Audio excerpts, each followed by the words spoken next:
ఒక్క హీరో తన కెరీర్ లో ఎంతో మంది టాప్ హీరోయిన్లను తెలుగు స్క్రీన్ కు పరిచయం చేయడం ఎప్పుడైనా చూసారా? అది మన విక్టరీ వెంకటేష్ కు మాత్రమే సాధ్యమైంది.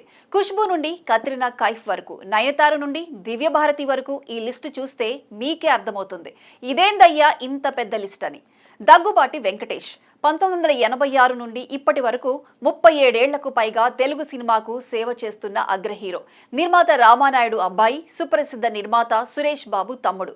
డాన్ బాస్కో స్కూల్, లయోలా కాలేజ్లో చదివి అమెరికాలో MBA పూర్తి చేసి ప్రొడక్షన్లోకి వద్దామని వచ్చాడు. కానీ హీరో అయిపోయాడు. విక్టరీ అంటే ఇదే.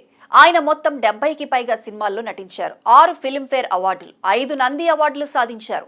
2025లో సంక్రాంతికి వస్తున్నాం అనే సినిమా అయితే తెలుగు సినిమా చరిత్రలోనే అత్యధికంగా వసూళ్లు చేసిన కామెడీ చిత్రంగా నిలిచింది. 1986లో విక్టరీ వెంకీకి మొదటి సినిమా కె రాఘవేంద్రరావు దర్శకత్వంలో కలియుగ పాండవులు. ఆ సినిమా హీరోయిన్ ఎవరో తెలుసా? ఖుష్బూ.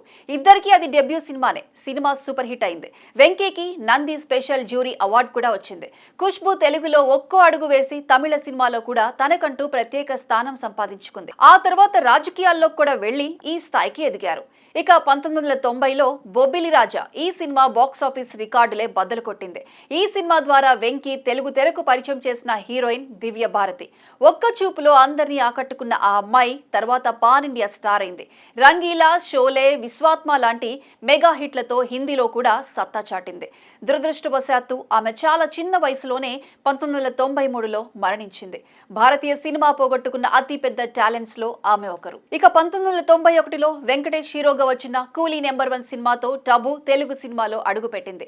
ఇది ఆమె లీడ్ రోల్ లో మొట్టమొదటి సినిమా. ఆ సినిమా బాక్స్ ఆఫీస్ లో హిట్ అయింది. తర్వాత టబు హిందీ సినిమాలో మాచిస్ కు నేషనల్ అవార్డు గెలుచుకుంది. అందాదుల్లో విలనిజాన్ని అద్భుతంగా పోషించింది.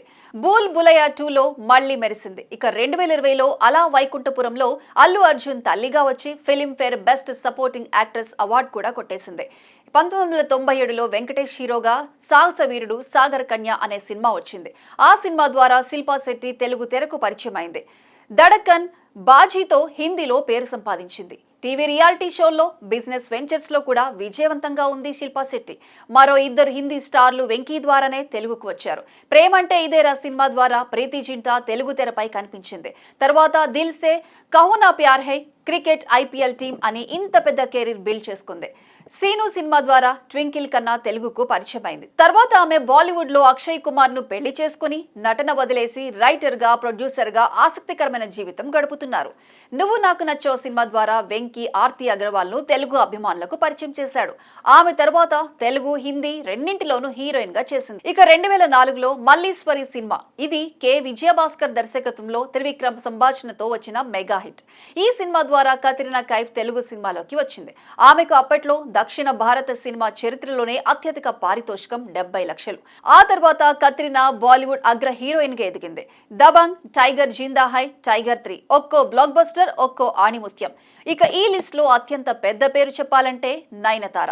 2006లో వివి వినాయక్ దర్శకత్వంలో వచ్చిన లక్ష్మీ సినిమా ద్వారా నయనతార తెలుగు తెర మీద కాలు పెట్టింది. నెమ్మదిగా అడుగులు వేసిన నయనతార ఇప్పుడు తమిళ్, తెలుగు, హిందీ 3 ఇండస్ట్రీల్లో లేడీ సూపర్ స్టార్ అనే బిరుదు సంపాదించింది.